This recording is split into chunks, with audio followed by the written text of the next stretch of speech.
A todos vocês ligados aqui no Grupo Cristal de Comunicação, tenham todos um ótimo dia, uma ótima tarde. Estamos aqui com mais um informativo para vocês. Eu sou Adriano Trindade e é um prazer recebê-los em mais uma entrevista. Hoje temos uma entrevista com o professor e advogado da FAIT, Dr. Leonardo Mariozzi. Bom dia, doutor. Bom dia, Adriano. Agradeço o convite, a recepção, agradeço ao Grupo Cristal, agradeço a você.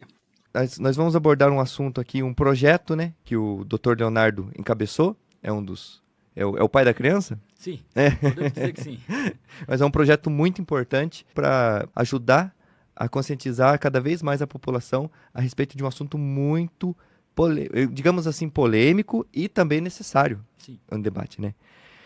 Que é o projeto Clínica Jurídica Maria da Penha, o CLIMAP, né? Então vamos começar. Qual foi sua motivação para a criação do projeto Clínica Jurídica Maria da Penha e como ele surgiu? Bom, o projeto ele surge numa necessidade da faculdade ela alcançar a população, principalmente a partir de uma normatização, uma normativa do MEC em 2017, 2018, que a faculdade ela não poderia ficar em si mesmada. Os alunos precisariam, a faculdade deveria viabilizar que os alunos devolvessem à sociedade as informações que eles, na qualidade de alunos privilegiados que estão nos bancos das faculdades, devolvessem conhecimento à sociedade. A partir daí, houve uma curricularização de alguns projetos de extensão. Em 2019, eu ingressei no mestrado em Ciência Jurídica na UEMP, no estado do Paraná, e ali eu conheci um projeto semelhante, ainda mais completo do que o nosso, né, por enquanto, e que tratava também da questão da violência doméstica, né? Então eu trouxe essa ideia quando a faculdade ela pediu aos professores que nós desenvolvêssemos projetos. Eu apresentei esse projeto, Clínica Jurídica Maria da Penha, para que, de fato, a gente conseguisse devolver para a sociedade essas informações que nos são muito importantes e a gente precisa realmente dar esse respaldo à sociedade sobre temas que são bastante sensíveis. O projeto ele se inspira nesse projeto lá da UEMP, né, lá da Universidade Estadual do Norte do Paraná, mas ele tem 3 pilares, né? O CLIMAP ele possui 3 pilares. E tem um pilar que é jurídico. Esse pilar jurídico ele visa dar um acolhimento jurídico à vítima de violência doméstica, no sentido de orientá-la, no sentido de, muitas vezes, realizar pedidos ao delegado, realizar pedidos ao juiz, medidas protetivas, por exemplo, são as mais comuns. Ele também tem um pilar multidisciplinar. A nossa faculdade ela é uma faculdade que tem outros cursos que podem agregar à vítima da violência, tais quais o curso de psicologia, o curso de enfermagem. E talvez o pilar mais importante do ponto de vista social é o pilar sociológico, criminológico, que é ao final de cada período, de cada ciclo semestral, nós desenvolvermos um relatório sobre a violência doméstica no nosso município. Qual o objetivo desse relatório? Municiar o poder público com algumas informações que são importantes para que sejam desenvolvidas políticas públicas. Mais ou menos como se nós desenvolvêssemos uma espécie de mapa da violência doméstica no município. Então, a inspiração desse projeto, né, a necessidade desse projeto, ela vem de uma normativa do MEC, já de alguns anos, de uma inspiração que eu tive lá na UEMP, né, em 2018, 2019, e ele vem crescendo, é um projeto que vem crescendo, os alunos vêm cada vez mais tendo participação nele e cada vez mais visibilidade na sociedade, que é o que a gente precisa, inclusive para que a gente consiga coletar dados que serão necessários para a gente desenvolver esses relatórios finais. E quais são os principais objetivos do projeto em relação às mulheres em situação de rua que são vítimas de violência?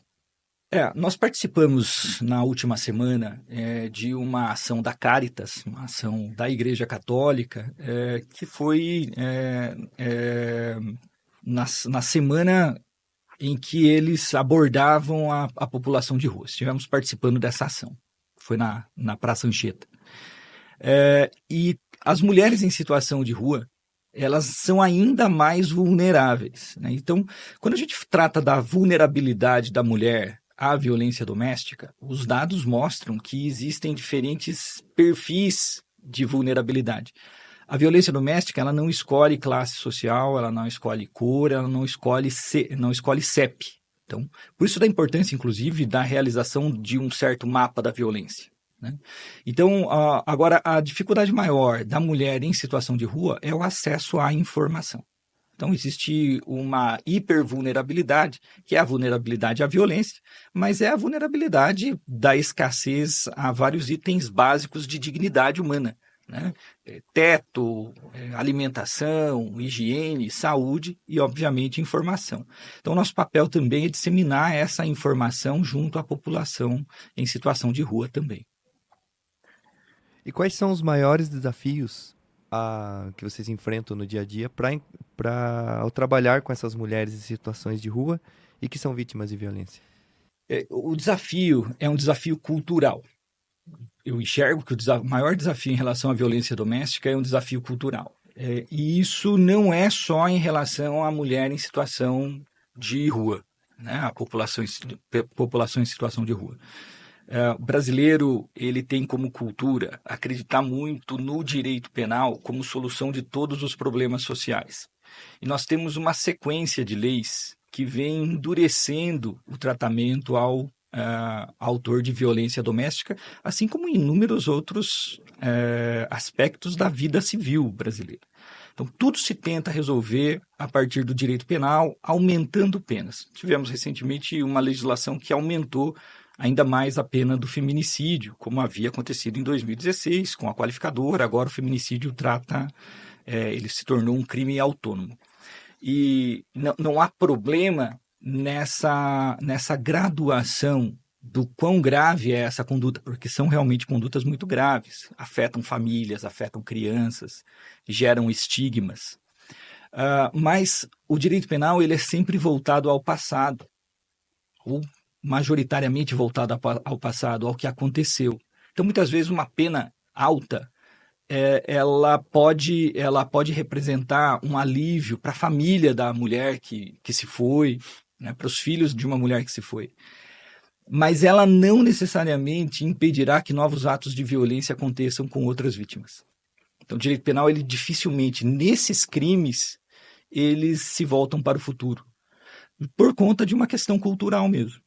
Então, a ideia do CLIMAP é levar esse tipo de informação, essas informações sobre a violência doméstica, para que a gente possa realmente fazer com que, aos poucos, isso não é um trabalho do dia para a noite, é um trabalho gradativo, para que aos poucos a gente vá tomando consciência, né, da problemática que é a violência doméstica, do quão graves são os danos e os resultados de uma família que está nessa situação, nos seus vários contextos da violência doméstica. Então, o desafio maior é um desafio de mudar a cultura. É nesse ponto que o CLIMAP tenta se apresentar como um dos atores nessa rede de proteção à mulher. E como que o CLIMAP identifica e aborda essas mulheres, principalmente as que estão em maior estado de vulnerabilidade?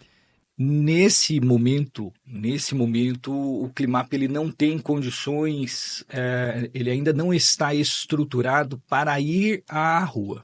Então, nós fazemos algumas ações que são ações isoladas. Então, semestralmente, bimestralmente. Nós temos um atendimento gratuito que funciona, aí sim, semanalmente, todas as sextas-feiras, das 9 ao meio-dia. Esse é um atendimento gratuito, que se dá lá no Núcleo de Práticas Jurídicas do curso de Direito da FAIT. Então, no bloco B, logo depois de passar, né, a linha do trem, todas as sextas-feiras, das 9 ao meio-dia, a gente dá toda a informação necessária. Além disso, nós fazemos essas ações que são ações esporádicas de panfletagem, de conscientização. Nós tentamos levar uma conversa com as pessoas, porque esse é um assunto tão delicado que muitas vezes fica até difícil de você abordar a pessoa, que a pessoa ou ela vai achar que a gente acha que ela está numa situação de violência, ou ela está acompanhada por um companheiro, por um marido, por um namorado, ele vai ficar numa situação muitas vezes reacionária, né?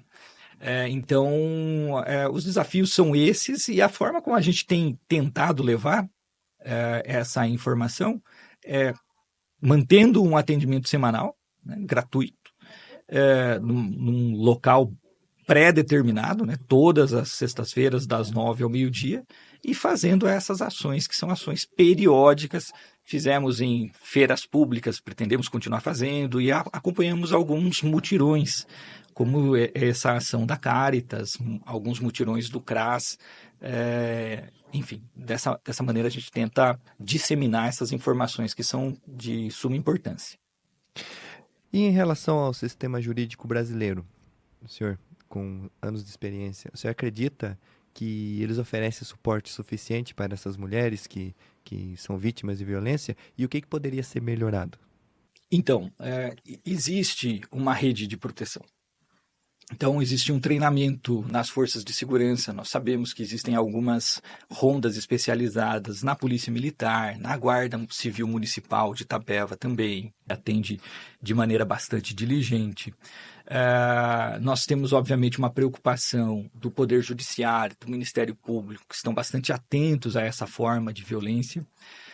Mas a ideia da Clínica Jurídica Maria da Penha é realizar uma ação de fundo criminológico, sociológico, para, de alguma maneira, orientar políticas públicas. Então, é óbvio que muitas vezes a gente atua junto à Delegacia de Polícia, à DDM, atuamos junto ao Ministério Público, mas o mais importante da nossa atuação, porque nós entendemos que cada órgão tem suas funções, a nossa função maior seria identificar os focos de violência doméstica e tentar estabelecer algumas relações direcionadas à violência doméstica, o que falta naquela comunidade, que eventualmente possa estar causando um acréscimo na violência doméstica, né, potencializando os dados de violência doméstica naquela localidade. Então, a partir disso que os atendimentos,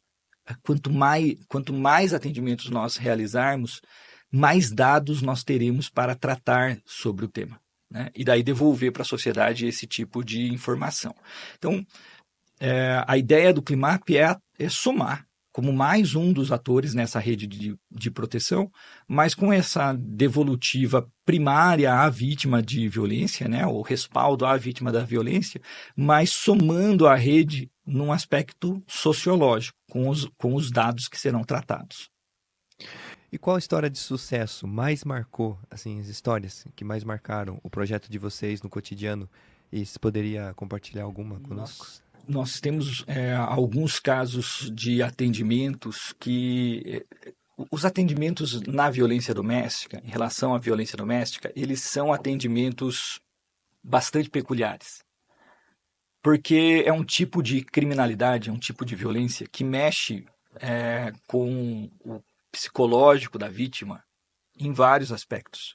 E muitas vezes a vítima ela faz a denúncia e acaba voltando atrás, enfim.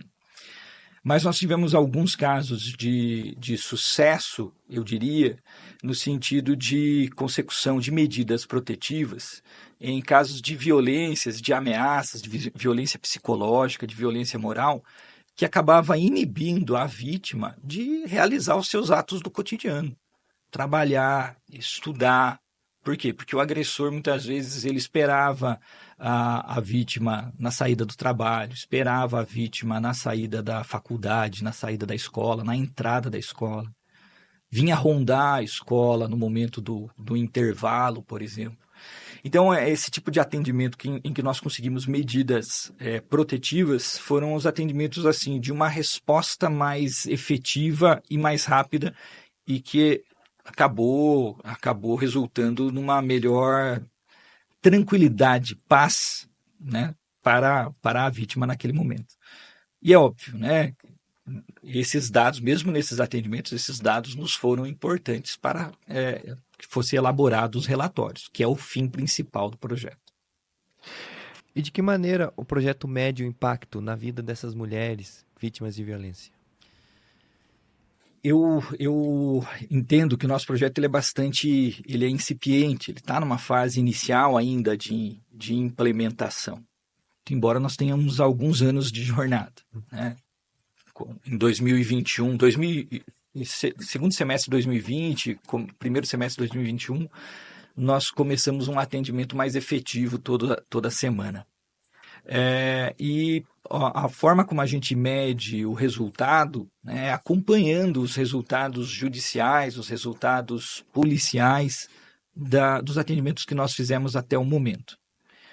Infelizmente, mas ressaltando que o projeto está numa fase de implementação, nós gostaríamos de acompanhar os dados públicos de violência, né? De que forma o Climap ele vai impactar na sociedade itapevense, não enquanto eu estiver, mas principalmente quando outras pessoas vierem a assumir esse projeto, para daqui 10 anos, daqui 5, 10, 15 anos. Porque é um trabalho de conscientização que leva tempo. Assim como todas as experiências sociais que mudaram alguns aspectos na nossa vida, da nossa vida em sociedade, eles foram trabalhos graduais. Não só baseados na punição, mas também baseados em uma nova forma de pensar a sociedade, os aspectos da sociedade. Então, a violência doméstica, né, a gente renovo isso, né, eu reforço essa ideia. A gente precisa trabalhar a questão da violência doméstica desmistificando uma cultura que é uma cultura de violência. Existe uma cultura de violência em que muitas vezes as pessoas ou passaram por isso na infância, presenciaram formas de violência na infância e acabam reproduzindo aquilo. O propósito do Climap para o futuro, né, o que nós pensamos o Climap para o futuro, é que ele venha também, num segundo momento, a acompanhar o agressor. Não no aspecto da sua defesa criminal, obviamente. Há outros órgãos para que realizem esse tipo de abordagem. Mas uma abordagem, inclusive de cunho psicológico, pelo curso da faculdade, que faça grupos focais com os autores de violência doméstica, para que eles repensem suas condutas, para que eles tentem enxergar quais foram os gatilhos, para que eles entendam enxergar quais foram os fatores que os levaram a agir com violência. Para quê? Para quebrar esse ciclo. Para que esse ciclo não passe para os filhos, não passe para os netos, e a gente não tenha que estar ainda discutindo a questão de violência doméstica daqui 10, 15, 20 anos. E para quem quiser saber mais, querer apoiar ou até se envolver com a iniciativa de vocês, quais são os contatos? Então, nós temos, para a questão do atendimento, né, nós temos esse atendimento presencial, que é bastante sigiloso, né? Então, nós atendemos presencialmente todas as sextas-feiras, como disse, das 9 ao meio-dia. Nós temos uma página no Instagram, né, #Climap, né, Clínica Jurídica Maria da Penha. Vocês podem seguir. Geralmente a gente faz algumas postagens de conscientização, falando sobre as 5 formas de violência, os três contextos de violência. E também, né, as pessoas que estiverem interessadas em contribuir, façam-nos uma visita, entrem em contato, né, o telefone da FAIT é o 3526-8888, né, falar no NPJ, porque a gente está sempre aberto a sugestões, né, e precisamos de ajuda. Então, nós temos algumas sinalizações do poder público, de elaboração de parceria para o próximo ano, então isso nos ajuda bastante, né? A gente pensa que a gente conseguirá eventualmente entregar, devolver para a sociedade aquilo que se espera do que é um projeto de extensão, né? Enfim, então são esses os canais e a gente está sempre muito aberto ao diálogo e pronto para atender aqueles que necessitarem. Maravilha. A todos os nossos ouvintes e seguidores, e em nome do Grupo Cristal de Comunicação, Dr. Leonardo, muito obrigado pela presença, obrigado pelo esclarecimento, por esse projeto, ter apresentado esse projeto para a gente. É um projeto maravilhoso e os microfones do Grupo Cristal estão sempre abertos para vocês, para fazer as suas reivindicações, divulgações, etc. Eu que agradeço em nome da instituição, da FAIT, mantida pela FAEF, em nome do nosso diretor, Dr. Matheus Chimizo, em nome da coordenadora do curso de Direito, Vanessa Santiago. Nós que agradecemos a abertura dos microfones, esse espaço que é fundamental, e nos colocamos mais uma vez à disposição. Agradecemos.